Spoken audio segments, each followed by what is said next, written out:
नमस्कार, फ्रंटलाइन 24 में आपका स्वागत है। मैं हूं आपके साथ साहिबा सिंह। आरजेडी प्रवक्ता और सांसद मनोज झा ने पटना में रविवार को प्रेस कॉन्फ्रेंस कर पीएम मोदी पर निशाना साधा। मनोज झा ने पीएम के उस बयान पर पलटवार किया जिसमें उन्होंने 4 जून के बाद तेजस्वी यादव के जेल जाने की बात कही थी। मनोज झा ने कहा कि पीएम गरिमा विहीन होते जा रहे हैं। उन्होंने कहा कि दुनिया के किसी भी पीएम ने इतनी अशोभनीय बातें नहीं की।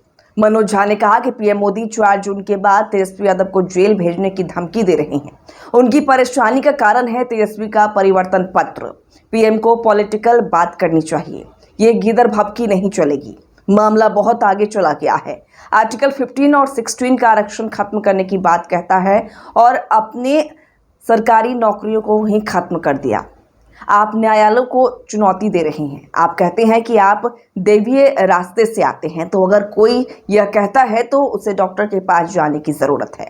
मनोज झा ने कहा कि प्रधानमंत्री भैंस मंगलसूत्र बिजली काट देगा से आप मुजरा तक आ गए।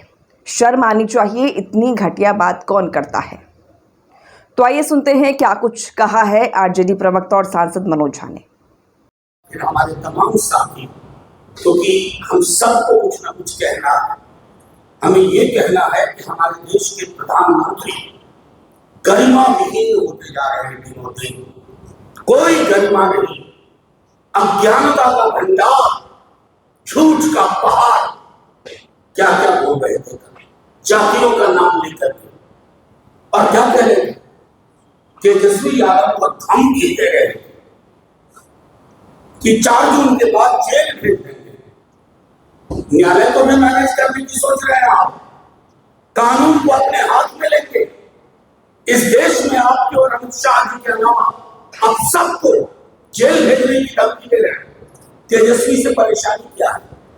तेजस्वी जी से परेशानी है जो परिवर्तन पत्र, जो नौकरी की बात करता है, रोजगार बढ़ाने की बात करता है, जो महंगाई घटाने की बात करता है, जो महिलाओं को 1 लाख रुपया प्रतिवर्ष देने की बात करता है, जो रेलवे की भर्तियों की बात करता है, जो अग्निवीर के बदले सामान्य रिक्रूटमेंट फिर से हो उसकी बात करता है। तो पॉलिटिकली बात करिए प्रधानमंत्री जी, कहिए कि तेजस्वी से बेहतर करेंगे, लेकिन आप की चुप्पी आपराधिक है। कल भैंस मंगलसूत्र टोटी नोच लेगा, बिजली काट देगा से आप कहां गिर गए? मुजरा, ये जुबान होती है। देश छोड़िए, हमने दुनिया में किसी प्रधानमंत्री को इतनी घटिया अशोभनीय भाषा का इस्तेमाल करते हुए नहीं देखा है। शर्म आनी चाहिए। चिंता हो रही है आपकी, क्या विमर्श को कहां ले जा रहे हैं? चुनाव आएंगे जाएंगे, पार्टियां सत्ता में आती है, विपक्ष में आती है, इतनी घटिया जुबान और फिर धमकी। मैं आपको यकीन के साथ कहता हूं कि ये गीदड़ भभकी नहीं चलेगी। मामला बहुत आगे चला गया है। प्रधानमंत्री जी, आपने अपने पद की गरिमा के साथ जैसा अन्याय किया है आज तक हमने नहीं देखा। सिर्फ इतना कहूंगा, झूठ बोलना बंद करिए प्रधानमंत्री। आपके हाथ में हमारी ये किताब सुरक्षित नहीं है।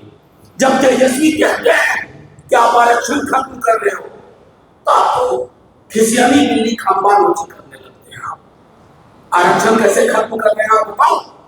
आर्टिकल 15 और 16 सरकारी नौकरी में आरक्षण की बात करता है। आपने सरकारी नौकरियां खत्म कर दी, तो आरक्षण कहा? क्या यह संविधान का खात्मा नहीं है? इस पर जवाब दीजिए। जब हम कहते हैं कि आप आरक्षण का जो दायरा बिहार में बना उसको नॉमिनल सूची में डालिए, आप चुप, आपकी चुप्पी आपराधिक। जब हम कहते हैं जातिगत जनगणना कराओ पूरे देश में, आप चुप, आपकी चुप्पी आपराधिक।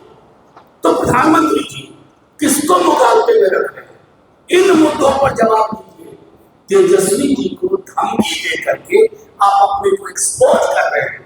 आप हमारी न्यायालयों पर टिप्पणी कर रहे हैं। आप ये कह रहे हैं कि मुखे कानून छो, जो हम चाहेंगे वही होगा। तो इस पर विराम बिहार की जनता और देश की जनता लगाएगी। मैं सिर्फ इतना कहना चाहता हूं कि जब आप कहते हैं ना कि धार्मिक आधार पर, तो प्रधानमंत्री जी झूठ मत बोलिए। जिस राज्य में आप 2 दशक से ज्यादा मुख्यमंत्री रहे हैं, वहां की लिस्ट है कि मुस्लिम कम्युनिटी की कौन कौन जातियों को आरक्षण, ये आपके समक्ष। क्यों झूठ, क्यों देश को तोड़ रहे हैं, ध्रुवीकरण कर रहे हैं? मंडल कमीशन की रिपोर्ट नहीं पढ़ी। देश के प्रधानमंत्री को इतनी अज्ञानता नहीं होनी चाहिए। इतना अज्ञानी प्राइम मिनिस्टर जो झूठ पे ही काम करे, वो नहीं चाहिए। अंत में मैं यही कहूंगा कि प्रधानमंत्री जी रघुपति राघव राजा राम, सबको सम्मति दे भगवान, लेकिन सबसे पहले आपको जरूरत है, क्योंकि आप कहते हैं आप दैवीय रास्ते से आए, बायोलॉजिकल जन्म नहीं हुआ। अगर हम में आपने कोई ये बात कहने लगे तो हमें लोग डॉक्टर के पास ले जाएंगे, फॉल्स केस इंप्लीकेट करवाते हैं। पूरे साक्ष्य, क्लोजर रिपोर्ट थी सीबीआई की, और देश का प्रधानमंत्री अब शक होता है कि पीएमओ से ही केस बनाए जाते हैं, झूठे सच्चे केस बनाए जाते हैं। प्रधानमंत्री जी, सीबीआई, ईडी, आईटी, ये सबको आपने जो खून का स्वाद दिया है ना, आप पर भी आएगा। बहुत सारी चीजें हैं, कई फाइलें खुलेंगी, बंद नहीं कर पाओगे।